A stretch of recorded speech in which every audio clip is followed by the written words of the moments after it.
Also, I'm going to come out hot here worse. Are you out of your mind? Oh my God. I hate this album so bad. Holy shit. There's... Welcome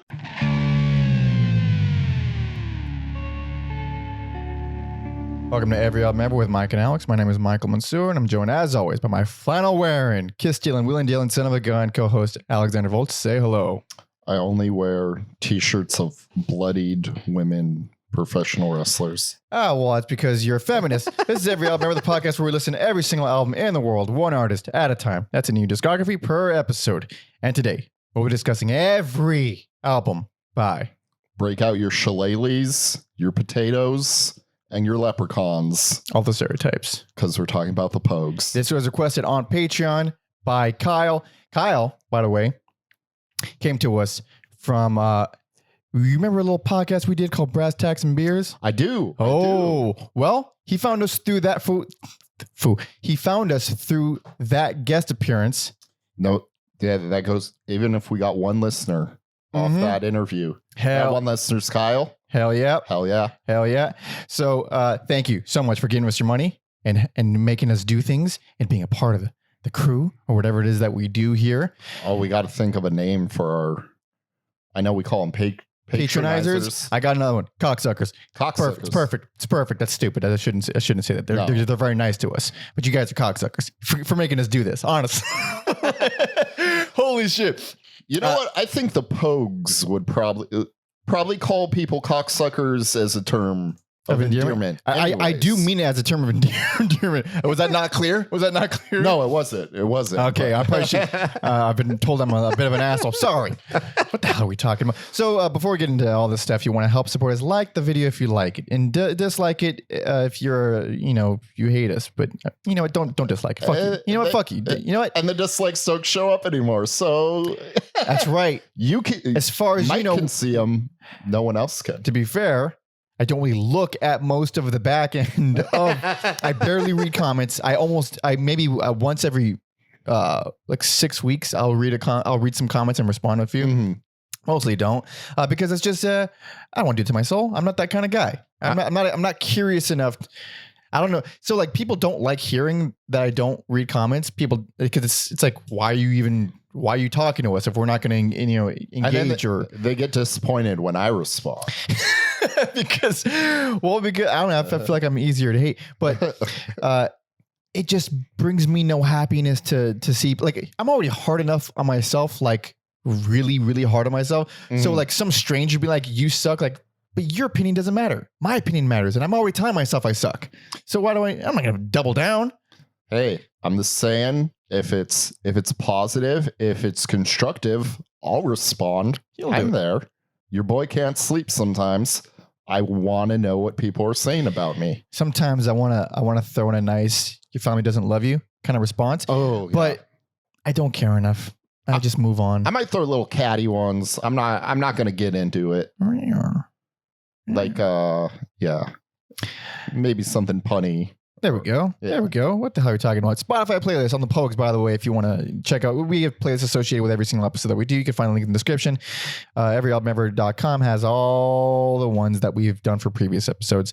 And of course, like Kyle did, Patreon. This is what's keeping us alive little by little. So patreon.com/everyalbumever if you want to get bonus episodes, super early access to the Loose Ends episodes, 20% off all merch. And of course, all tier 2 patrons get to jump the line because we have a million gajillion requests and we'll never, ever, ever get to them unless you force us by way of money. Yes. So I never thought I'd see the day. And that day's been happening for about like 6 months, maybe a little more. It's been happening for a while. It's been happening like a year. Hard work, baby. Oh boy. So thank you all and whatnot. But here we are with the actual discography. So the Pogues. Hey, Alex. Yeah. Here's that moment. What up? What do you think of the Pogues? I fucking hate them. I told you that when I walked in. I hate them. I don't hate them as much as the Cramps or Porcupine Tree. Not even close. Not even close. For me, not even close. But I still hate them. I don't hate them. I don't love them. And I don't. And here's a bold claim out the gate. I don't think anybody who doesn't love Irish music can love this band.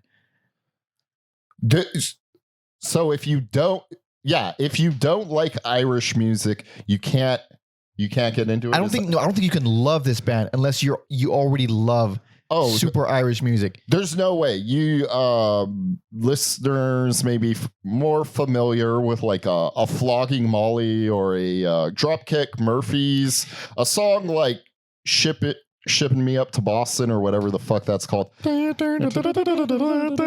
Otherwise known as every single scene in The Departed. Every Boston sports arena. Also, it's been a while, so fuck Boston. There it is. There's some like crossover appeal there. That's a fucking catchy song. There's no crossover appeal here. It's very well. The thing is, it is punk, at least for yes, in between. But it's so much more Celtic than punk, at least from without diving super into it. Like if you just show a layperson, someone's riding with you in the car, and you put this on, they're like, why are you Irish all of a sudden? It's hard to distinguish. There's that many banjos and accordions here. Dude, I had a few epiphanies about music as a whole listening to this. So how's that? Like mariachi. Oh yeah. Celtic music. Right. You hate it? Polka music. Pirate songs. A lot of pirate shit here, dude. It's all the same. It's really all Hobbit music is what I've come to that conclusion. Fuck. I like to think the Hobbits would make better music, but they wouldn't. But also the Hobbits don't really have problems. No. The subject would be a little more joyous, but it would sound the same. So reason why I keep calling Hobbit music, it's what I've learned is the fucking tin whistle.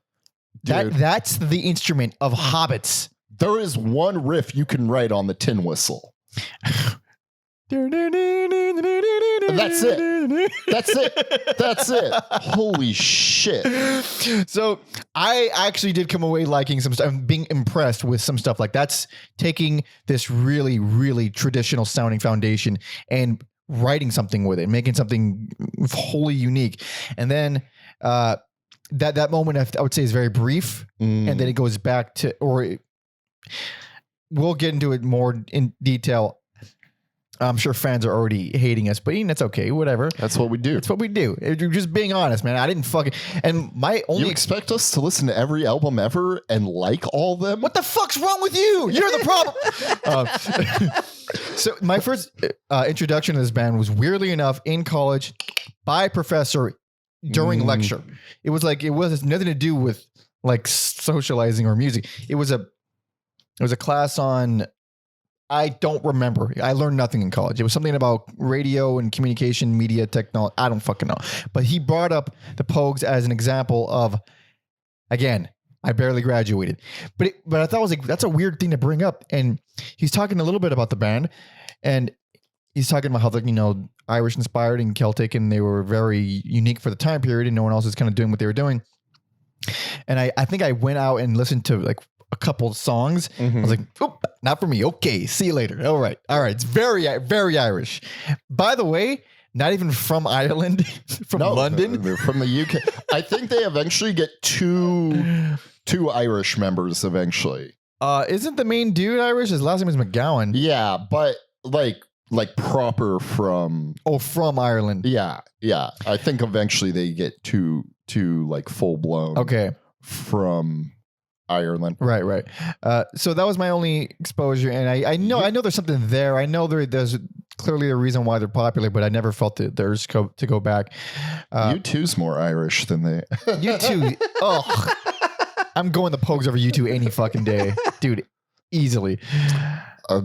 I've got another confession to make. I'll fuck with Bloody Sunday once in a while. Sunday, right. Bloody Sunday. I'm just so tired of. Oh God. They're obnoxious. They are obnoxious. So yeah. All right. Whatever. But so they had how many albums did we cover? 7? Not. Oh my God. I can't even remember. Maybe 7. Maybe I'm exaggerating. Maybe it felt It's like 7, yeah. Okay. So 7 albums. First one came out in 1984. Last one 1996. There was a reunion in early 2000s, and I think they're done for good. No, they're gonna haunt us. Are you sure? I feel like Because like MacGowan was saying, Shane MacGowan, main songwriter, vocalist for most of the band, he was saying some shit like, "I'm done touring. I can't tour with these guys. That's just we just can't do it." I don't know. Was like, they said that before, but I don't know. We willed a Pogues reunion that's true. into existence. If it pays enough, you'll put up with some shit for a few months on the road. Oh, yeah. Minimum a UK tour. Yeah. Man, we're gonna get shot because I'm pretty sure these guys are really beloved. But I don't really. It's like I get it, but I also really, I equally understand loathing this band than as much as loving them, because this is so Celtic. I've also learned I don't like the accordion as an instrument. I've learned I hate the sound of the accordion. I learned that through this band. Unless you're Weird Al, don't want to hear it. But the thing is, he's a jokester. It's not meant to be like, you're not even listening to his music as serious music. I do. Okay, you're out of your fucking mind. Never mind. I don't. So it's a little backstory on the band. I'm really bad. I did not do too much research, so I don't know how they were formed. I'm just like pure listening to music. I did some history, but basically there's a lot of fellas, and they got together in the UK. They all sound extremely Irish, and it makes a lot of sense. Like, I'm assuming they would be drawn to each other. I'm sure they're all Irish people, but according to Wikipedia, met at a Ramones gig. It's neat. Also, not surprising. Also, I'll tell you why I didn't. There's 1 million members in this band. I will just say, you mentioned the singer MacGowan, and then Spider Stacy's the other main guy. He's a tin whistle player. And then vocalist. Maybe Chevron. Those are like the 3. Philip Chevron. Those are like the 3. Yeah, he comes around later on, but he's those are like the 3 things that kind of consistent ones. Yeah, propel this band. A lot of guests, like recurring musicians that show up on guest spots throughout the entire discography. You could hear how many fucking members are in the band just listening to one song. Yes. Impressive list of producers that they worked with throughout the career. And I'll get into them as we go. Yeah, as we go. I'll just bring up 3 of them, but yeah. These are actually incredible musicians. If you like, these are every album is performed kind of pretty fucking amazingly. They're a small orchestra. They really are. Really are. But you'll hear it. All right, let's just get into it. You'll get the idea. So starting we're right in the middle of the punk scene. This is 1984's Red Roses for Me.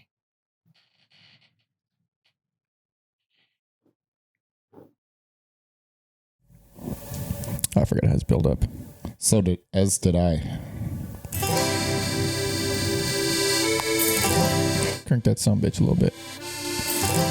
There we go. Is that an accordion I hear? That is an accordion. Here. Let me get you some over here too. Man, the font on this album cover is misleading. Like, oh yeah.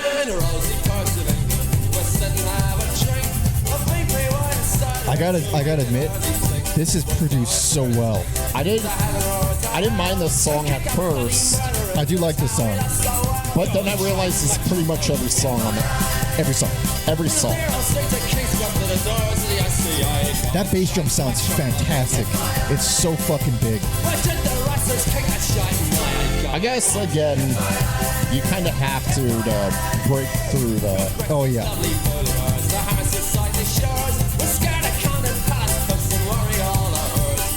So it is just digging, Lord. Just jigs. it is entirely Irish as shit, but like you kind of, I think it's easy to overlook that it is punky. Like that's faster than any Irish folk song. Sure. And a lot and heavier. Also, I'm going to come out hot here worse. Are you out of your fucking mind? Oh my God. I hate this album so bad. Holy shit. There's... I disagree. Oh my God. I disagree. Oh my God. It gets so much worse. Oh my... Okay. Obviously, I disagree. So, okay. I think it's a decent album. I don't think it's the greatest. I don't think it's awful at all. But okay, explain. I hate it because everything is such the same. I was so scared with this album that they were going to be like the Cramps, where we were going to get this album over and over again 100 more times. We don't. We get it one more time, most but different. And then so in my journey of the Pogues, I was just like, yeah, I hate this one the most. It left a bad taste in my mouth. And I like, it's weird because I actually behaved and I finished this early because I was so scared it was going to suck. I was just like, I got to work on it. Yep. Got to work on it. Holy shit. Put the fear of God in me. So this album did. Out of the rest of the discography, this is, I think, the most traditional folk sounding album, like by far. For sure. You are correct. Most of the songs are the same song. They're mostly that. They're mostly jaunty, happy, bouncy.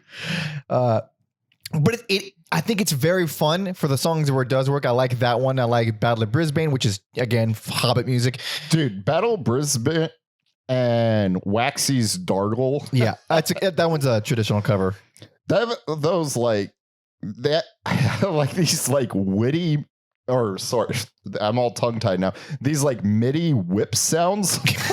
It's such a wild fucking choice. They do implement a lot of like Western elements, like movie Western, with the what those types of acoustic guitars with the fast strumming and then the whips. I kind of like that a little better. And then like Boys from the Country Hell. That's one of the ones I was.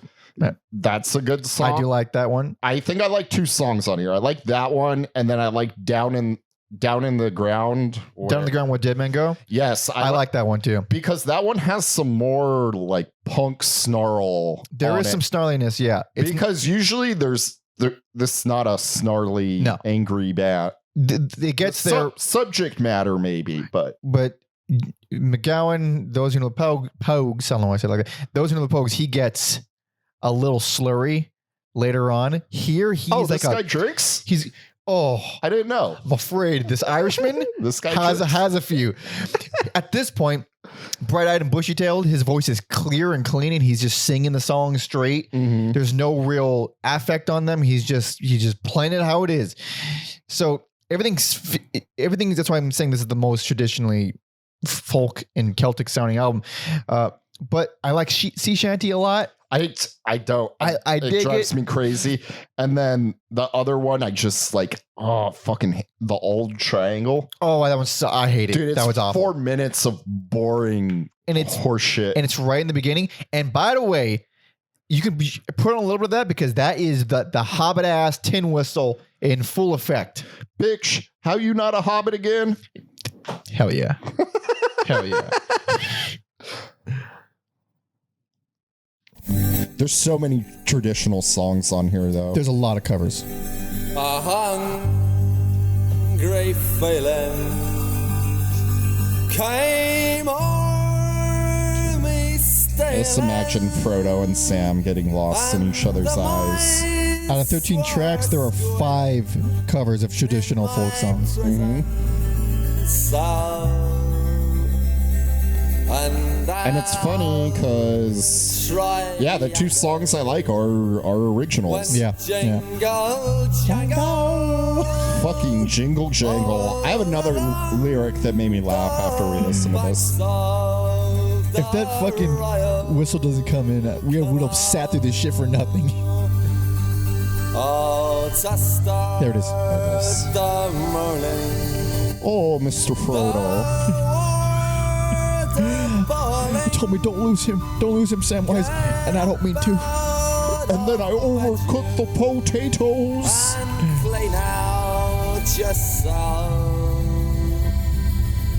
So you can see how we get bored. Yes. Triangle. And that's also track 3. A little rough to throw at the beginning of the album like that. It's like 4 minutes. Yeah. All the pipe weed in the world isn't going to get you through that song. Afraid not, Mr. Baggins. But I mean, I still don't. I hate it. I hate most of these songs. The other thing that made me laugh was on Poor Patty, which sounds like a fucking parody already. Yeah. It's already a tongue twister normally. He says, "Weary of the railroad," but you throw like the Irish accent on it, and it sounds the phrase "weary like a railroad." Weary of the railroad. Weary of the rail. I can't even say it. I can't told say you it. it was a Can't do tongue it. twister. Goddamn. And then you throw the accent on top. It's Yeah. fucking fun. It's pretty fucking funny. I do hate that song, and I also hate Streams of Whiskey, and I also hate Dingo Regatta. Oh, dude. Dude, Streams of Whiskeys. dude, I can't believe that song's only 2 minutes looking at the info right now. this. Or 2 minutes, 30 seconds. I think I would have really enjoyed this if this was a 20-minute album, because jaunty, happy, and fast is good fun, and it has higher energy. You can't sustain that over 40 minutes, especially with like 4-minute songs of like just the same shit. What if this cut out all the traditionals? Probably a better album. 8 tracks, that would fucking work. That would be like an EP pretty much. Yeah. But then again, it would still have the L triangle, which, you know, never mind. No, yeah. Hate that song. But holy crap, coming in hot. Yeah, I fucking do not like this album. And I'm okay with it. I still don't think I won't go back to this. I think it's decent, but it's rough in the middle. It's just a lot of the same. But we got some more, folks. So Alex's worst. But here we go. You ready? I'm ready. This is 1985's Rum Sodomy and the Lash. Produced by Elvis Costello. A fellow Londoner. Sounds better. It does. It's the same song, but it's This is, dude, I'm telling you right now, this as an opener is so much more rough having just listened to the previous album. Dude, I was upset. Dude, yeah. Bottles in their hands. So the name of this One song, more drop of poison. Yeah. And you'll The dream Sick Bed of Cuchulainn? Cuchulainn? What kind of H.P. Lovecraft monster is that? Cuchulainn. God damn, is this fucking... Listen to that accordion, dude. It's going fucking ham. Dude, that He's guy... shredding on the accordion.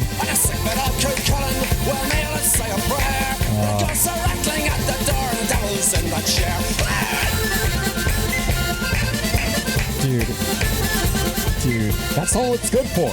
You want to clap your hands and... you want to have a fucking smash steins together? Yeah. So you kick the windows out. Kick those windows out.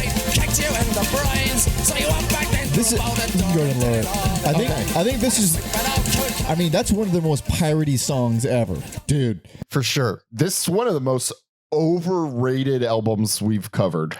How rated is this album? If you scroll down to the ratings... I'm afraid to read because damn near Oh my God. flawless across the board. I thought it was weaker than the last one. And here's the thing. This album has 2 of my favorite Pogue songs on it, like out of everything. What are they? They are, you ready? Wildcats of Kilkenny, which I love a lot, and Pair of Brown Eyes. I like Wildcats because there's some screaming in there. It's a strange song. Also, I feel like the drums is very much just like that driving bass thing, but you get some like tom patterns in that song. Absolutely. It still goes full Hobbit in the middle of it, but it shows, when I heard that, I was like, this shows a lot of promise for where they could go. It made me very excited or like hopeful. And again, like that's like the first song that finally doesn't feel redundant. It's the first song. Wildcat? Yeah. Because it's track 3. It's the first song that actually sounds like they're not just playing old Irish folk songs. I will say also, like, you didn't like the opener. I think what hurts the beginning of the album even more is the Old Mang Drag. Yeah. That there's really no good place to put that song, but especially up in front, like Track 2 is rough. It's fuck another that drink song. and be merry kind of song, but it's more minimal. There's only clicks. There's no drums. So here's the thing, like the sick bed of Cuchulainn or whatever the hell, however you pronounce it. Cuchulainn.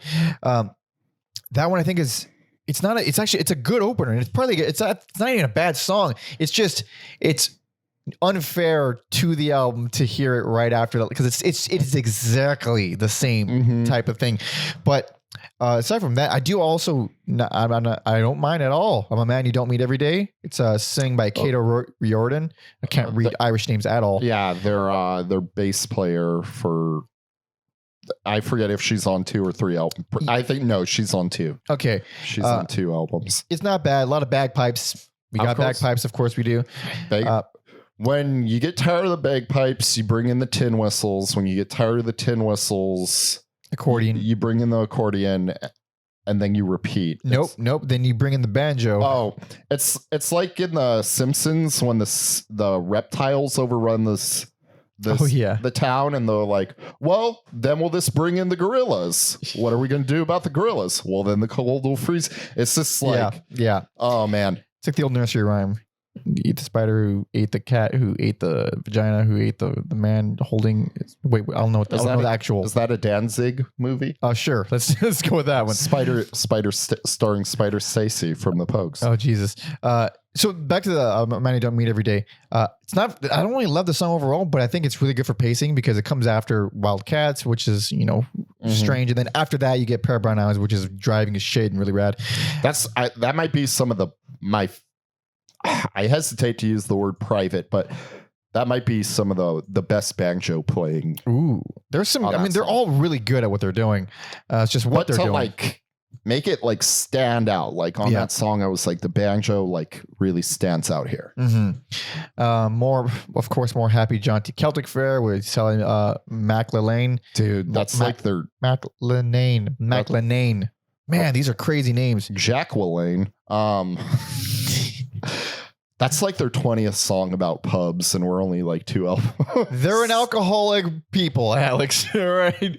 Haven't you ever met an Irishman? Dirty Old Town is more like a country. It's country western kind of ballad. like when they go there to the country. Yeah, it's not for me, but it's not a bad song. By the way, fucking Jesse James. That's where the tin whistle wore on me. Oh, dude. Oh, and it's also sung by Spider. That song's sung by Spider Stacy, and I think he's horrific. He's a weaker vocalist for sure. By so much.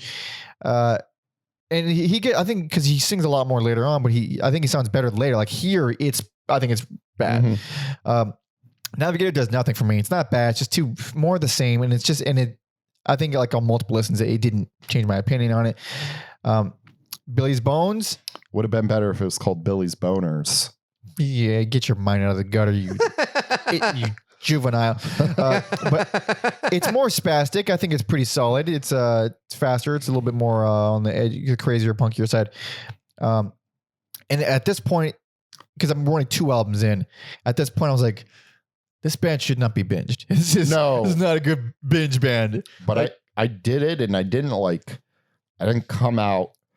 I don't like it one bit, but I came out more sound of mind than I thought it. Exactly. You sound of mine. I came out okay. Because the rest of the albums aren't this traditional. Like they definitely change after this one. And what else? You go on. I like the production on Gentleman Soldier. There's like the snare sounds louder, and there's some weird vocal choices on there. So I kind of like that song towards the end there. Oh wow. It does have wackier vocals. I'll give you that. Because like it's something different. Like those are the songs I like. Whenever they do something different, those are the songs I latched onto here. The closer is and the band played Waltzing Matilda, which is a cover from I forget his name. We'll find out in 3, 2. Eric Bogle. I fucked up. And I listened to like the full extended version of that last album. Oh, yeah. And that song, and I was like, no more extended horse shit. I need to hear these as the album. Yeah. Yes, that was not fair. I'm sure I wouldn't like it anymore, but that was not fair to. Yeah. Every album streaming is an extended version, and I just cut off of the bonus tracks because we get them on other albums. There's a lot of repeats, and then some of them were singles and stuff. I went out of my way to listen to their version of Whiskey in the Jar. Don't care for it. I was gonna wait till it came up. I also went out of my way to listen to that, and I'm just like Thin Lizzy just they're geniuses. They're amazing at what they do. Go listen to our episode of Thin Lizzy. I don't even know where they got the fuck to do that guitar riff. Yeah. And man, great songwriters. Man, yeah, they can do a full album of traditionals. And they're actually Irish. I'm kidding. These guys are Irish too. They're just not from Ireland. Or maybe some of them are, but they just formed in London. But so this one, like, rundown. I thought it was a step down in consistency, but a step forward in creativity. Has two songs that I was legitimately jazzed about. Mm-hmm. But overall, I mean, the fact that this is getting fucking perfect scores across the board. And I know Kyle, this is his personal favorite who requested this band. So clearly fans like this album. This is man, these first two albums had me scared. I was like I said, I was hopeful by this one, but I wasn't, super excited. But we still got plenty more. So if you ready? I'm ready. This is 1988's If I Should Fall From Grace with God. Oh shit. Sorry. I'm not used to being in charge of this shit. Oh, yeah. Usually Mike's in charge. Whatever.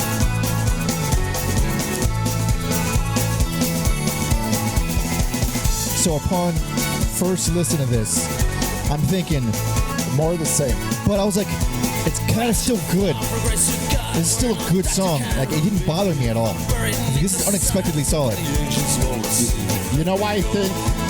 You know who produced this one? Who's that? Mr. Steve Lillywhite. Do you remember that? Wait, lower a little bit? Say it again? Steve Lillywhite. That name is so familiar. Produced the Laws album. Ah, my man! Yeah. My man, Steve! Oh, Steve Lillywhite. So this is more of like a Southern cowpunk banjo kind of thing, more than Celtic.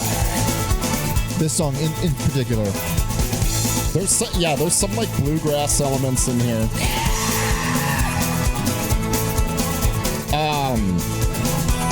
Bass player, what's her name?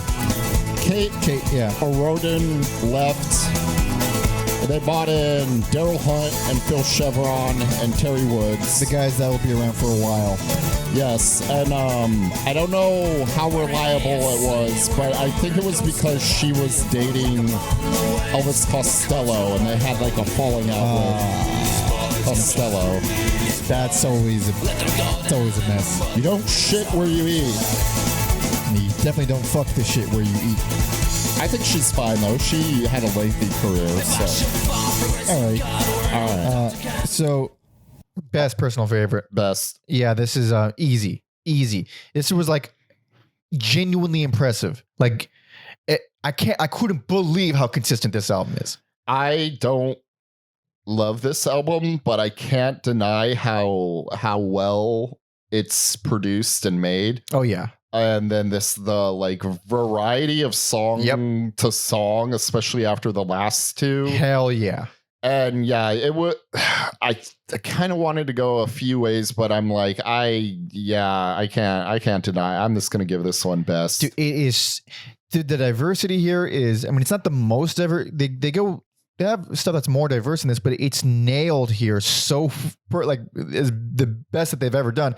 And my eyebrow rose for I like some Middle Eastern stuff. Oh yeah, a Turkish Song of the Damned, dude. So that's what I mean. Like that's track 2. Turkish Song of the Damned was track 2, and it's bam. Now we're going full Middle Eastern sounding. It's totally different than anything they've ever done. Completely different. And then at the end, it has this super Irish breakdown, but it's refreshing after this whole Middle Eastern sounding thing. So it's it's paced like a motherfucker. It's paced really well. And then Bottle of Smoke, it's like inconsequential. It keeps up the energy. It's really short. Just comes in, gets his little fucking gives it a little slap and then it moves on. I am not surprised. Fairy Tale of New York. People in England love that song around Christmas song. Oh, I mean, also, is that like the first like proper ballad they've done? No, they had Kitty off of I think the first album. Yeah. But that one is that's like their biggest song. It's more ballady because first of all, the intro it's a full piano solo, and, type thing, and then the song comes in. And anybody who hasn't heard it, it's dual female male vocals. It's beautiful. I wasn't expecting to like it at all. Like by the intro, I was like, all right, it's a little like I appreciate that they're throwing a ballad in. They almost didn't do it because Kate left. Yeah, and then the producer Steve, he got his I'm spacing on her name. He brought in his girlfriend at the time to do the vocals, and they were like, "Holy shit, she sounds amazing." It's great. As soon as the song kind of kicks in, I was like, "Fuck, it's still good." Like, shit. That's one of those songs I don't love, but I like if people like it. I guess, yeah, I'll give it to them. You gotta get up for Metropolis, which is like it's instrumental, it's fast, and I think it's paced well. But I mean, it has fucking 007 horns in there. It's like I wasn't expecting that. That's fucking awesome. Also, I also really like the production on Thousands Are Sailing. Yeah. That is I think that's the first song Phil Chevron writes. Looking at the credits, that's it's like basically indie. Yeah, and even though I said all these like genres earlier, like mariachi and stuff, when Fiesta comes on again, it is something different. And even though I said it's the same, oh yeah, it's crazy. It's like English ranchera punk. It's crazy. It's crazy. Yeah. So I kind of like when the band ventures into like these different genres and mixes it up with the like traditional stuff. Exactly, because they're playing these completely different these different genres with these Celtic instruments. So it's like it's a very unique spin on it. It feels like a truly unique album. It seamlessly like blends together. Like it really just makes you realize how similar these genres are. My least favorite thing about the whole album is MacGowan's vocals. Because interesting. Here now he's no longer playing it straight. He's no longer just singing the songs. Now he's clearly intentionally affecting his voice. He's making them gravelly, making it gravelly. It sounds a lot like Tim Armstrong from Rancid or fucking Mike Ness from Social D, Joe Strummer. I thought the same thing. And I don't like those bands. I mean, I'll still give it up for Social D's first album any day of the week, but like it's not my thing. And I don't really love that type of vocal.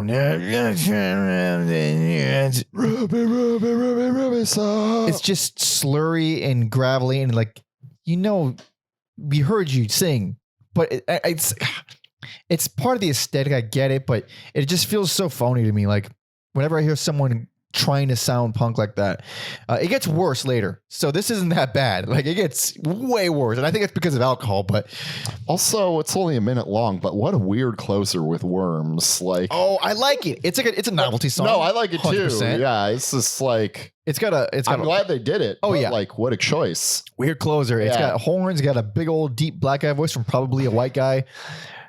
It's interesting. Obviously, anything like that in the rest of the discography. But the only other song I don't care for is Streets of Sorrow / Birmingham 6. And I like Streets of Sorrow because it's like split into two songs in one track. It's like an acoustic dad rock song, pretty much, which I didn't see coming. Again, another way, like it kind of caught me off guard.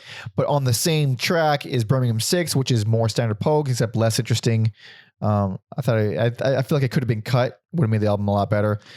I think this song has perhaps maybe my favorite traditional take with the melody. Oh, the medley? I really like the way the drums are produced on that song. It's just like sometimes I feel like they get a little bit lost because it's a big band. Yeah. And I like when they're this really like anchoring and driving the song, which they do on the melody. Medley. Yeah. Sorry. That's a fucking It's well done. It's real well done.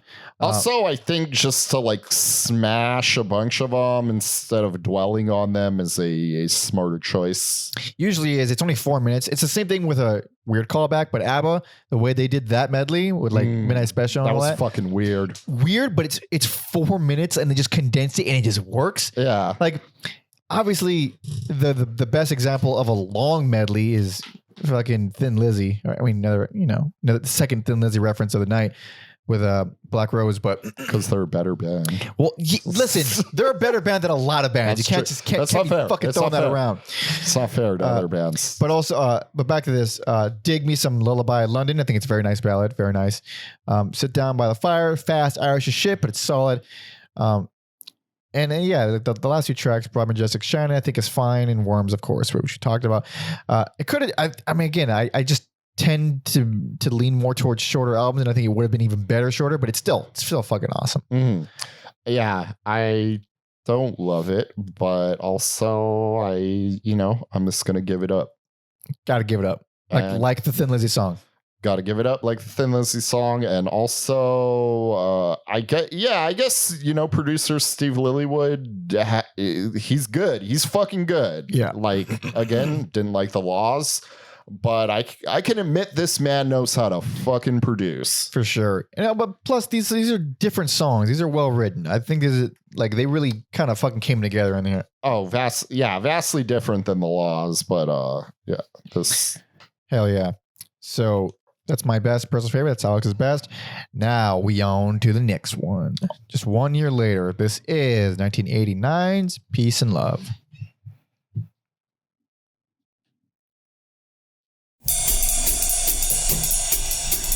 Love this song. Great song.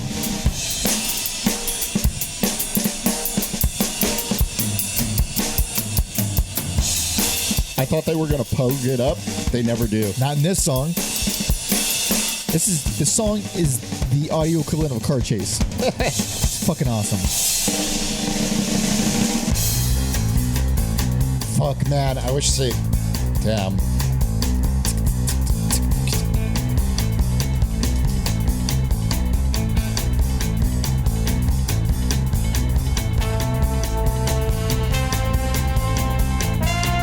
This is a hell of a way to intro the album because it's also It's kind of misleading, but yeah, and it's also instrumental.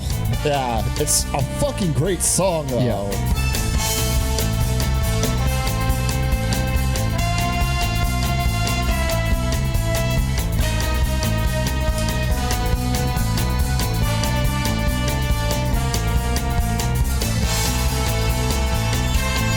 Man, those horns are truly fantastic. Also, I just didn't know they could sound like this, and it's just. Yeah.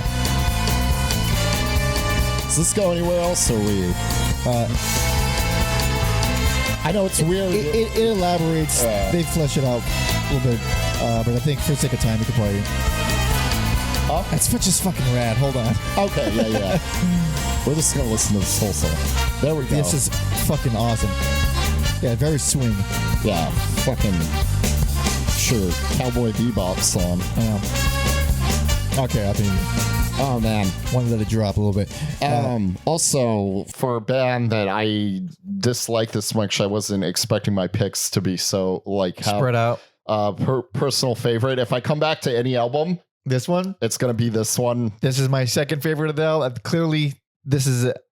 I was not disappointed. I mean, I don't think it's as good as the last one, but I still thought it was pretty fucking good. Yeah, I think this one is like the most diverse. It is. It is 100% the most diverse. I was like, that opener's fucking awesome. Can they keep it up? And then like White City, I was like, I like it. It's a fun, happy acoustic kind of guitar banjo indie but rocker. and then like you think you're getting some like the same Pogue stuff on Young Ned of the Hill, but Right. they have like these dancey drums in it that makes it. That works for you, huh? It does. It does. I don't It mind helps the song so much. It helps break it up. I do see that song bothering people. I think it's pretty solid. What else do I like on here? Oh, the fucking ugly vocals on Cotton Fields. Oh, I like it. I like it. I think I do think it. I felt like it lacked some of the bite of previous albums because it is heavy and fast, but it just doesn't have that kind of edge to it. Still pretty rad though. And then Down All the Days is like the cool part of Bobo O'Reilly, but the whole like, I don't know. I just think that's a cool song. And then like USA, it's an odd song. It's interesting. It's weird, but like obviously all their shit's like very like triumphant. But there's something about USA that like puts it over the edge for me. That's an interesting song. It's like Celtic blues, and it works, but it works. They have some nastier vocals on there. The drums sound very, very big on there. And then like fucking Tombstone and Night Train to Lorca. Oh man. Nah, not 1-2 punch. Dude, Tombstone is some Phil Collins shit. Like, don't you fucking dare. Dude, I appreciate it for its diversity 100%, but I don't love the song. If Nick Cave did Tombstone, you'd love it. Maybe I would. Yeah. I did think Phil Collins when I heard it, not Nick Cave. Interesting. But Night Train to Lorca, I mean, that one's fucking another one with Middle Eastern elements that works real well. Really sad. Gart Lonely Rats. It's like, get this garbage out of here. Or Gart Lonely. I like it. It's more fast Hobbit music, but I don't mind. It's not my favorite, but I don't think it's their worst. Get all the Hobbit music out of here. Boat Train is solid. More of the same, but solid. Mm-hmm. And I also like. I think my main takeaway from this whole album is like they really just stopped punking here. They're like, all right, we'll take it back. The punk's taking a back seat, and we're going with everything else. I don't know why this album, while just like browsing the Wikipedia, like I feel like this one should be like way more beloved. And yeah, you never know what people are gonna latch onto. It's kind of it's weird because yeah, I thought this was the most fun I'm ever going to have listening to the Pogues. I'm never going to reach these highs with any other. Fucking, Lorelei. I forgot about that one. That's like full on goth indie. I like it a lot. I didn't see it coming at all. Didn't see it coming. I didn't think about that when listening to it. I'm going to have to go back and put a little bit of that some bitch. I think it's pretty. I think it's very pretty. Also, Lorelei, this sounds like a goth girl. Yeah. Oh shit. Hold on. Sorry.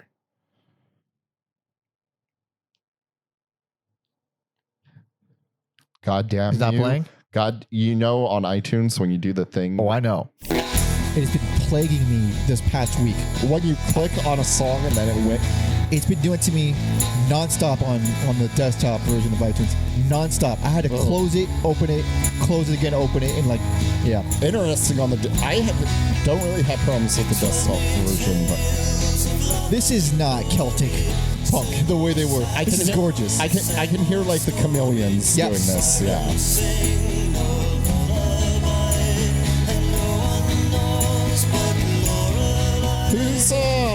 This is fucking rad, dude. Who's doing the lady vocals on this? Good question. Let's find out. That's Kirsty MacColl. I don't know. Kirsty MacColl. She is really Irish.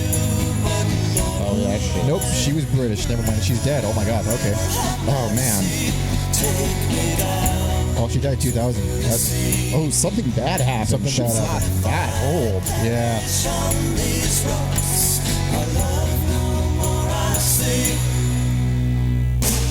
Holy shit, this got dark.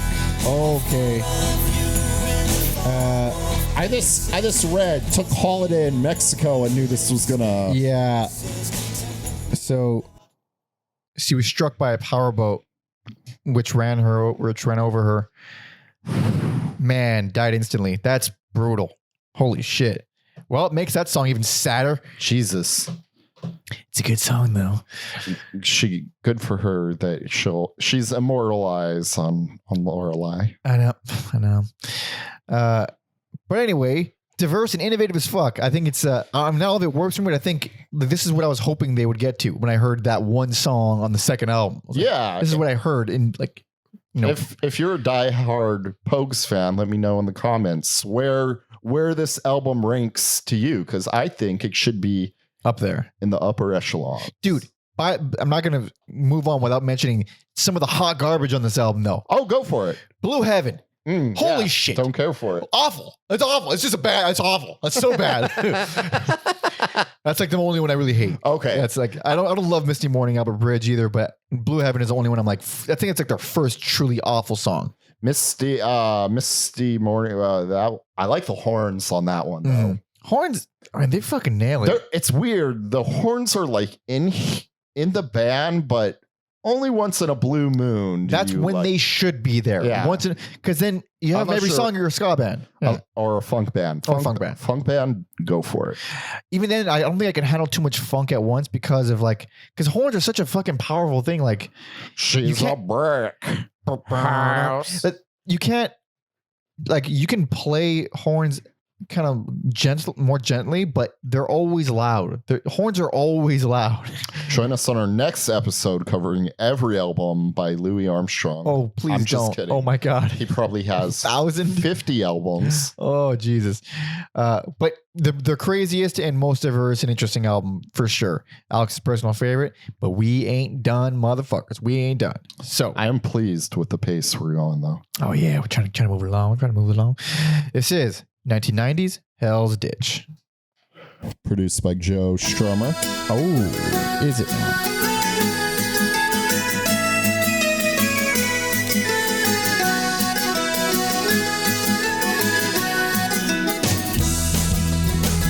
So, this is an interesting song to me. Why's that? Because it's Irish as fuck, as we've come to know from this band. But this is a pop song. This is a pop song. These are the most rancid. Oh man. Yeah. So this is where I officially hate MacGowan on this album. I mean, it's the last album he'll do. Sure is.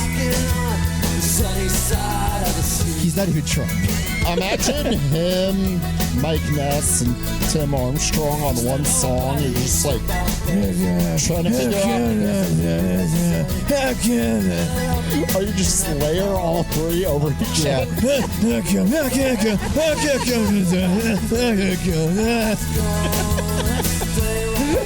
Oh shit. I think this is a cute song. It actually kind of like it. Yeah, it's a little more. What's the word I'm looking for? Like, It's inoffensive. It's very sweet. you could put that in like a 90s family movie. Yeah, it's not too bad. I do think this album is pretty bad though. It's weird because I think I like it better. Well, obviously I like it better than the first album. Yeah, but right. The songs feel a little tighter, a little easier to consume. But they are 100% more accessible, like, mainstream music standards or pop music standards. But I did feel like this is, obviously you didn't, but this felt like the first bad album. I was like, oh shit. Really? Okay. Because the other ones I was like, I don't really like Irish music. I mean, but I get it. It's not for me, but I get how this appeals. This is like, oh, these are just bad songs. These are just boring songs. Like Ghost of a Smile is just generic as shit. Like, I feel like we might disagree. You know what song like threw me for a doozy? is it a title track? With Never mind, it wasn't. the title track's okay. I do like it. It's very dark, very cool. It's a little more like even though you called it Hobbit music, I think it's a little more whimsical than other things. I was really surprised. Summer in Siam. Really? I hate that song. Oh boy, explain yourself. It starts off and I'm like, I hate this song naturally, but it keeps going. It keeps going. The piano won me over. The saxophone won me over. Holy shit. And I was like, you sons of bitches. I'm in. Dude, I can't believe it because I really don't like that song. I really like it. And I think that's MacGowan's worst performance on this whole album is on that song. Whoever plays piano on there, thumbs up. And then like throwing the sax in, I'm like, you did it. Holy shit. Fucking did it. See, for me, the 1-2 punch of the title track and Lorca's Novena. I don't know where love Lorca is, but whenever they sing about Lorca, it's always It's always a good time. Always good time. Yeah, Lorca's Novena it's even darker. It has like a Latin flair to it. I think they pull it off real well. Also, I don't know who's singing, MacGowan or Stacy on Rainbow Man. The vocals are so fucking awful on that song. I fucking hate that song. That song, I like, do think it's Stacy. I think if it was an instrumental, No, it's not. I think it's. I think yeah, it's him. because Shane has a few different ways of singing. Yeah. Terry Woods wrote it though. Yeah, I think if that was an instrumental, it's better, and that's like how awful the vocals are on that song. It's just, I hated it, like top to bottom. I hated that song. Same with Rain Street. It's just another pop song. Don't care for it. And like now they're it's not just the opening track. They're fully dabbling in pop songs. This is like they're fully leaning into it. I do like the Wicked Medusa. so I guess I like gypsy dancing music more than Celtic. Oh yeah. It's more Middle Eastern stuff. It's cowpunk with Middle Eastern influence. And that's the thing. Like I don't think it's one of their best songs, but I think it's a hell of a lot better. Though, yeah. Dude, and I can't believe I forgot it was on this album. House of the Gods. I know it's not. I jokingly wrote down, is this the theme from The Office? Yeah, I'll tell you what it is. It is note for note, identical to the main melody to "You Still Believe in Me" by the Beach Boys. Ooh, Put them on side by side. Oh shit. Okay, so I'm gonna do House of the Gods first because I got it right here. And here's the thing before you put it on. I don't think it was like a rip, even though it's note for note. Intentional. Because it does still sound very Irish. But it's like, at what point do you have to stop yourself and like, this is a world famous band, a song taken from their most famous album, and every note is the same. What are you going to stop yourself? It's on Pet Sounds. It's track 2 of Pet Sounds. So this is the House of the Gods. House of the Gods. Also, like, what a Cool track. Right here. This exact melody. Yeah, it's just the opening of The Office. It's going to sound a lot more like the Beach Boys right now.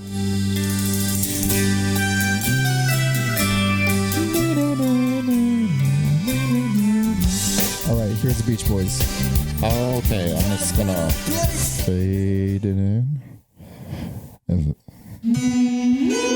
Yep, you son of a bitch. Done it again. Detective Mike on the case. Also, I love this song and I sing to it all the time. That's why you. Yeah. So it comes back to that melody. If anybody's heard the Beach Boys knows that melody comes back many times in the song. But that's crazy. That's crazy. It is note for note. Different key, but note for note. So unless you know how to play the fucking theremin, get the fuck out. That's I believe that's a not Ricky Bobby, the other one. Walk Hard. Dewey Cox. When he's going through his Brian Wilson phase. There we go. But aside from that, I also don't mind. I can't read these fucking names. Madrin Rua. Short, inoffensive instrumental cover of a folk song. It's not too bad. And 6 to Go, I think, is a weird closer. I don't hate the song. It's very percussive. I don't think it's anything special, but the fact that it feels so much different from the rest of the album, it kind of lets me give it a pass. You can kind of tell they're on their like last 100%. Legs with Shane here. Yeah, and also I said that the vocals in Summer and Siam were the roughest, but the vocals in Sayonara, I think, are also a beautiful example of how Shane MacGowan is basically dead. His eyes are closed and he's being held up by the mic stand. Like he's become weekend at Bernie's. He's so slurry. He sounds completely hammered, and it's not even endearing because like it's just a coincidence that Strummer, was a brief member and this album was produced by him because he just sounds like he's copying Joe Strummer's slurry style. Totally, it makes sense to like replace him with Joe Strummer, which is something they would actually do after this album for a brief moment in time. Not record, but like go on tour and all that. For like a year, Joe Strummer was the singer, which is I didn't learn that until after I finished all the albums. Like, holy shit, that wasn't a coincidence. No, he was heavily influenced by. No, I did think about the Clash during all this, and kind of made me appreciate the Clash more. Hell of a lot more. Yeah. Which is a blasphemous statement, some people would say, but check out our episode on the Clash. Please do, episode 80, I believe. But yeah, the Clash just dabbled with everything. These guys did one thing. Well, they dabbled for 2 albums. They like, you know what, we're gonna try some shit, and it worked. It was great. It's their best albums, and then they stopped, and then they continued to stop for the next couple albums we got, because we're not done yet. We're not done yet, folks. We got a couple albums left. So, if you're ready, this is I'm ready. Well, we're done with Shane MacGowan. He's gone. Forget he ever existed. All right, he's gone. Yes. So this is 1993's "Waiting for Herb."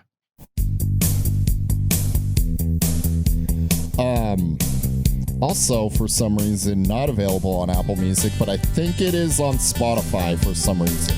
It's on Spotify, this album. It's on Apple, but like, it's most of the songs are on some compilation. Oh, that's stupid. And then the actual album, because it has a listing for the album. It's just one track. I believe it's this track, and then the rest are all grayed out. I'm streaming this on YouTube like an idiot. Dude, I went to YouTube and went to Spotify. I don't understand, but this is like more like The Cure, the Smiths. If The Cure or the Smiths were bad, I believe. Because I hate this song. Yeah, Spider Stacy is not. It's not it. Dude, I'll take an annoying slurry MacGowan over Stacy any day. Yeah, I think I would too. I think I would. So, I mean, plain and simple. This fucking stinks. Worst, least favorite. Wow. Yeah, this is. In the words of Borat, wow, wow, wee, wow. This is terrible. This is terrible, dude. Oh my god. Like, I thought it was bad. I thought it was bad, but then clearly, process of elimination, something else changed my mind. Changed your mind. I felt this was so much worse. I mean, maybe not so much, because the last 2 albums, take a pick, folks. They're both bad. But this one, edge it out, because for one, the first song I think is even okay is "Once Upon a Time," and I hate that song. And here's the thing: it's not a good song. It's a generic, but I find it to be an endearing acoustic ballad. I find it very, very sweet. It's not like I enjoy it as a song. So first song that I like, I don't really like. What is that? No, that was the song. Oh, okay. It's the first song I like, but I don't even really like it. And then the second song I like, but don't really like it, is "Drunken Boat," because it's super fast Russian music, which is like, oh, rad. Cool. That song, though, goes on for fucking 6 minutes. It goes on for for what reason? It's their longest song. It's their longest song. For no reason. No reason. So, yeah, boy. Go ahead. Yeah, 3 songs stop this from getting accolades. What's that? And they're not even amazing, but that would be "Girl" from Wadi Hamamat. Yeah. Followed by "Modern World." That's a good 1-2 punch, with "Girl" being a better song, but it's the first time there feels like there's energy in this album. Like the vocals are so passive. You have a song like "Sitting on Top of the World," which I think, if the vocals sounded more exciting, could have really like bought that song together, but it's just "sitting on top of it's that song feels like a real Clash ripoff. They sound so disinterested, but then "My Baby's Gone" comes on, and I'm towards the end of the album, and that's where all the energy, like high energy. I'm like, I don't mind that song at all. Where the fuck were those vocals on "Sitting on Top of the World"? "My Baby's Gone" is more generic punk, but I don't love it. But I think it was noticeably better than a lot of the songs here. Those 3 songs made this album dodge a bullet for me. And here's why it really got worse, and like hardcore worse, because of 2 of those 3 songs. Yeah, "Girl from Wadi Hamamat" and "Modern World." So I think "Girl" is them fully jumping the shark with the Middle Eastern stuff. I mean, yeah, like Turkish "Song of the Dam" obviously is like better. I'm not trying to say these two are like... No, it's not that. Yeah. It's so when they brought in the Middle Eastern elements before, they were always very sparse. They always like, it was a thing to mix it up. They visit the fucking Middle Eastern stuff on this album so much that it twice. But it's not like so let's just use took a Song of the Damned as an example, where it's a fucking super Middle Eastern sounding song, and then they cap it off with this crazy Irish, high energy, cool little section. They don't do that here. Like Girl from White Hammer is just full on. It's just the most like how can we make this the most Middle Eastern sounding song that we can? And it's like, it feels And they won. goofy. It feels goofy. For me, they won. And then Modern World, I don't like it. And like that's when I was like, the Middle Eastern parts are like they just kind of keep doing it. Like, fuck, man. You know what song I fucking hate though? Tell me it's Pachinko. It is. It's oh boy. Oh it boy. reminds me of there's a like from a stand-up festival of Christian Shaw and I forget the other guy's name. Kurt Brunner? Maybe he has Glasses, beard, yeah, blonde. Yeah. It's him. And the whole bit is him clapping. Oh, going, yeah. Christian Shaw is a horse. Christian Shaw is a horse. Look at her dance. Oh, look at her dance. Oh, look at her dance like a horse. Oh, Christian Shaw is a horse. She's just dancing like. And then they go to commercial. And then they come back and he's still doing it. And it's fucking hilarious. I fucking hate that sketch. I don't like, I get it, but I'm like, it's not for me. I love that. I think that's hilarious as a comedy bit. But Pachinko, that's what it made me fucking think of. It's kind of like that. It's so dorky. Also, I just wanted to sing Christian. When he goes nuts with it, that's pretty funny. That's the part I left out. It starts off normal, and he gets more and more He's just screaming unhinged, meshing like the words. Oh, it's funny. Yeah, that's I did like that part of it though. But Pachinko. Awful. Dorky, stupid, awful, stinks. Just go listen to Christian Shaw's Horse instead of that. Honestly, song. I mean, so this album was made more unbearable by the fact that I had to listen to it on Spotify with ads. So my first listen, I was already hating the album, and I'm at the last song, which is Small Hours, and right before the last song comes on, ad. I'm like, fuck you. And I just straight up, I closed it. I went to YouTube. Like, I'm not listening to a fucking ad for one more song. Did YouTube hit you with an ad? Did not. That would have been funny. I have a ton of ad blocks on all okay. Okay. So I put on Small Hours, and it is one of the worst songs on the album. Like, I'm so glad I didn't listen to the ad for this song. It's so bad. Not that this is a good album, but closing with that song like goes out on a whimper. It's just insane. Like cements everything you dislike about the album. Just fucking rubs your face in. It's so foul, and most of the songwriting now is done by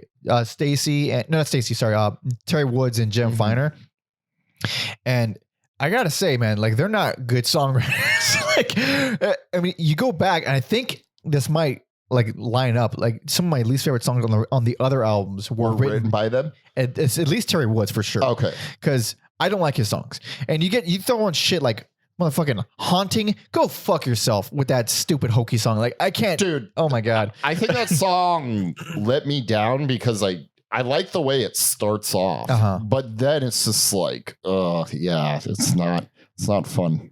So this is my worst least favorite. It is goddamn it, like, and it's only a few songs I think are truly horrendous, or you really really hate them. Pachinko.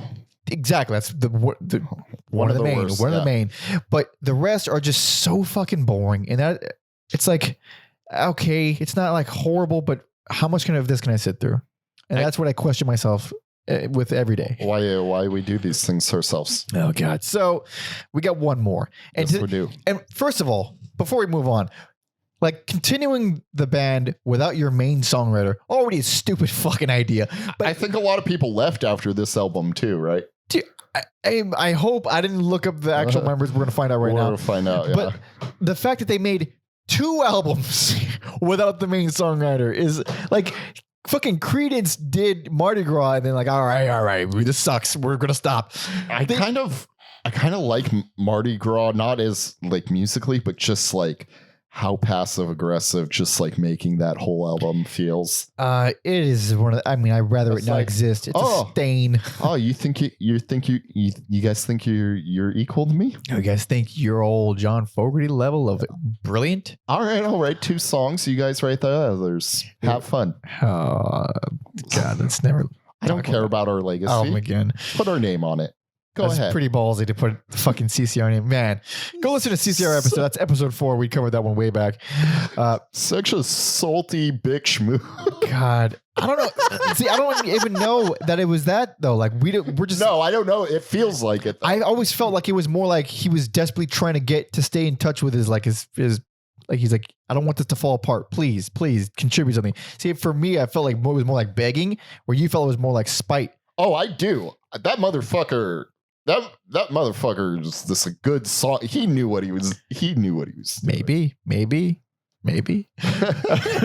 But last album, everybody. Last album, we made it. This is 1996's Pogue Mahone. Which means kiss my arse. Oh yeah, it's taken from Irish Gaelic. What did you call it?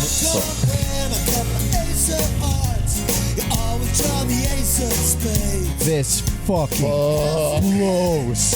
I can't believe you prefer this. It's not this. This song is awful. This is Steakhouse Dad Rock, dude. This is like bad. You know what's funny? This is like bad Elvis Costello. Is it? I never listened to Elvis Costello. I never cared. Oh boy, that album put a lot of things in perspective for me. This is my least favorite. Holy shit!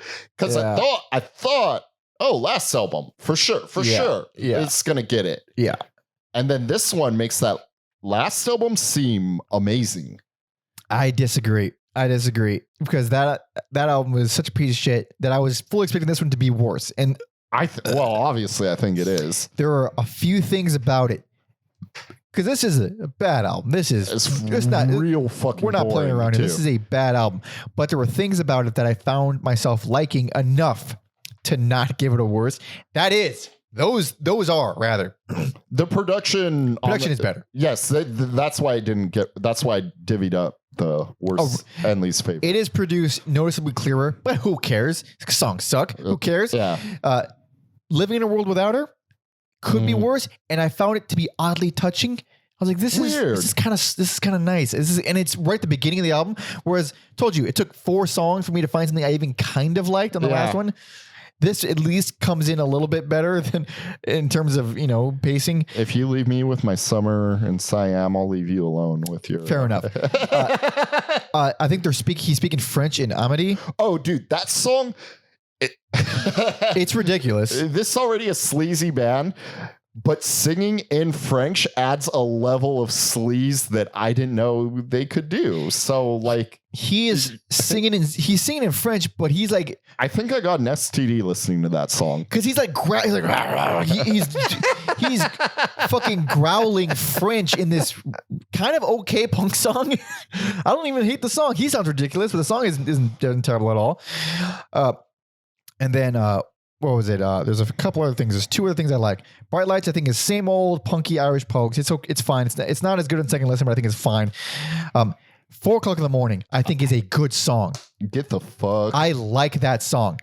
I like how bold it is. It is. It's different. Bold, but I think it's a bad song. No way. The flutes more than ever on that. Specifically, the flutes on that one made me think of My Heart Will Go On. Well, the flute's a little rough. They're also on. So this is the album where they bring in, I forget what it's called. But there's also Western guitars at 4 a.m. The flute they bring in on this album, the Native American flutes. Oh, yes. That's all over 4 o'clock in the morning. It's all over Ortown. I wanted to talk about Ortown because they are hilarious. Because it's not just a flute solo. I should have fucking time-stamped it. What am I doing here? It's not just a flute solo. It is a new age. Yeah. It's like, very new age. Holy shit. Like, songs like that, which are not good songs, I will say, at least I can sit there and be in awe of them. And I'd rather have that than be bored. It is interesting. And as my brother Robert would say, it's funny, so it's not the worst. Oh, Robert probably I bet Robert loves that song. I bet not. But Robert. I do like 4 o'clock in the morning because it did. So like the flute stuff on there is enough to be like, that's rough. That's goof. That's the Western guitars. Is that what brought you around though? I think it's like the overall driving nature of it. It's heavier. It doesn't sound like bullshit ass dad rock like a lot of this album does. Because some of these songs are horrific. Fucking Anniversary. I mean, oh yeah. Those backup vocals are so strange. They sound like a robot alien. They're odd backup vocals. I don't know exactly what kind of production they went through. And then When the Ship Comes sounds like a less good version of Living in World Without Her. It's also a Bob Dylan cover looking at it, which makes I didn't even recognize it. Which makes sense. I could see fans of Bob Dylan listening to better albums from this band. And then this looking at the Wikipedia, I can totally see why Love You to the End, like why like romance movies fucking put that shit. It's awful. It's awful, but I can see if you're making a romantic movie why you're like, I need that in this movie. I need this in P.S. I Love You. That song I felt very similar. It's cheesy as hell. It's not great. I don't think it's horrible. I don't like it, but I get it completely as that kind of thing. It's very ballady and sweet and like, I mean, it's cheesy as fuck. Do you think any women heard that song in that movie and then went and bought this album? Not one. Not a single one. Also, it's funny that it's called Pogue Mahone, like Kiss My Ass, but this is like the least offensive thing they've ever. By far. Yeah. It's like this in the first album, mm-hmm. or like the most traditional. I don't want to say traditional, but like the most that normal. One has like rowdy songs. It's faster and higher energy, and I think better, but just song subject wise though. Oh right, that's what you mean. But also another thing. I don't know how it is on other streaming platforms, but on Apple, 2 typos in a row. I didn't notice that. Pont Mirabeau is listed as Point Mirabeau on Apple. Pont.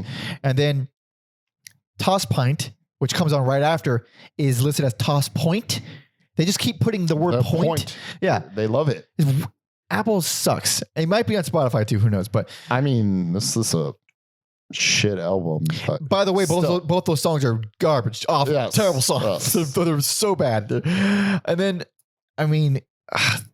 Also, yes, it does look like a lot of members left. This is the Spider Stacy show now. It really is. There's some other members still in here, but you know. Yeah, I mean, Terry Woods isn't even here anymore. It's just him and Finer.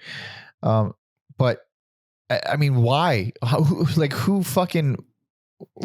Why? Why'd you do this? Do you think Post Malone named himself? I don't. Because it sounds like Pogue Mahone. If he named himself after this album. No, not specifically this album, but just the saying. Well, the saying is also it'd be funny. The saying isn't they took the actual phrase and put their name on it. The phrase is like Pogue Moth. I can't read it. Okay. It's like they threw their name Pogue onto it. That'd be funny if he's a big Pogues fan. That'd be, not surprising. No, you know what? It'd be funny, but not surprising. You're right. Strangely enough. I don't know. I mean, it's as bad as the last one. I just felt like it only came on top for me just because a couple songs are like, I like them more and I can tolerate that. The last one just felt like just a fucking slap in the face beginning to end. But that was an easier listen for me. But yeah, it broke up after this. Did a few reunion tours. 2001, 2004. They'd finally come to the States in 2006, and then well, that was the first. Like a long time, like 15 years at the time. Philip Chevron would die October 2013 from cancer. Eesh. So rip brother. Yep.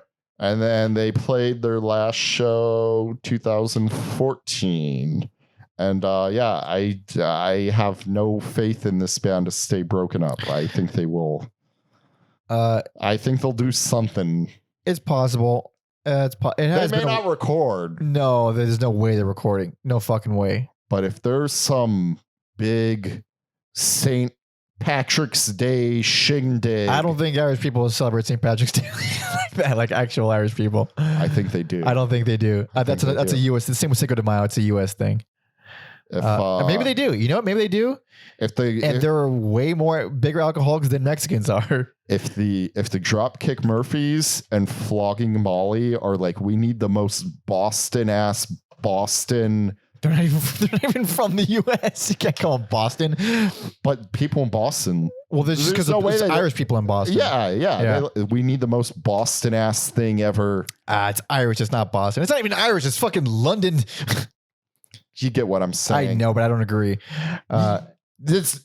We need the most St. Patrick's Day celebration ever. I think Stain is just as Boston as the Pogues. No, it's been a while. It's not. No, maybe Disturbed. You need more. More drunk and disorderly. No, if you need the most drunkest, disorderly, folk, punk, Celtic, fuckfesh jamboree in the streets, I think it'll happen. Maybe. I mean, I don't care. The St. Patty's Day celebration to end all St. Patty's Day celebrations. And that's when everybody just kills each other by beating themselves to death. Like I said, break out the shillelaghs. Also, what a funny name for a weapon. Oh, yeah, that's a real word. It's funny that it's a real walking stick. It's a fighting stick? It's a fighting stick. Oh, I had an ex go to Ireland. I'm like, can you like get me a shillelagh? She's like, we're breaking up, and that's why you don't. I think that's what did it. I think that is what did it. Don't ever ask your lady for a shillelagh, dude. I did, and I feel bad for her because I think she actually tried and. That's fucking hilarious. Recap. Let's do a little recap. Worse. Red Roses for me. Don't you ever play that shit around me. Best, If I Should Fall from Grace. This outstanding production. I don't love it. Personal favorite, Peace and Love. If I ever listen to this band for some reason, it will be something from that album. And then least favorite, Pogue Mahone. What a awful, boring, bland, forgettable, garbage album. And me. Best personal favorite, If I Should Fall from Grace with God. Lovely album, wonderful album, unexpectedly consistent and kind of great. And then worst, least favorite, Waiting for Herb. Just stay away. Just stay far away from me. All right. God, you wait for Herb. I will not. I will not wait for Herb. I'm leaving. I'm leaving now. You wait for Guffman. You wait for Herb. Fuck Guffman too. So, thank you so much for listening and watching. Thank you, Kyle, for suggesting this and for sticking with us and hanging out with us and giving us your money. I hope you don't hate us now that we semi shit on one of your favorite bands. I'm assuming one of your favorite bands. But it was a good time. It was a good time. And if anybody else wants to help support us, you all know patreon.com/everyalbumever, where all tier 2 patrons get to submit artists for us that we will actually do episodes on. As well as you get bonus episodes, early access to the Loose Ends episodes, 20% off all merch. And, you get to know that we're eating and sleeping comfortably at night with full bellies and warm blankets. You can, of course, check out the Spotify playlist on the Pogues. There's a link in the description. We got playlists associated with all the episodes. You can find them all at everyalbumever.com. And, of course, if you really like this video and you like us, subscribe and do the liking and the commenting. I'm sure if you hate us, you're commenting long ago. But that stuff helps. Helps to appease the almighty algorithm. Okay, they're going to take over the world, so you might as well make us on their good side. Please do this for us. Bow down to our robotic masters. You can follow me on all social media at PounderMonkey, and you can follow Alex on Instagram at Mother Puncture. Hit me up there if you want me on your podcast. Not Mike, just me. Just me. I will do it. I'm busy that day. Mike's Alex busy that day. I'm free. Hell yeah. And I think that's about it. I think so. So what we gonna listen to? I feel like you kind of liked it more. I did, but I don't. Let me think. You want to do some Turkish? You know what? We talked about it. It's a good ass song. Yeah. Hell yeah. So this is Turkish Song of the Damned. So thanks so much for listening, everybody. See ya.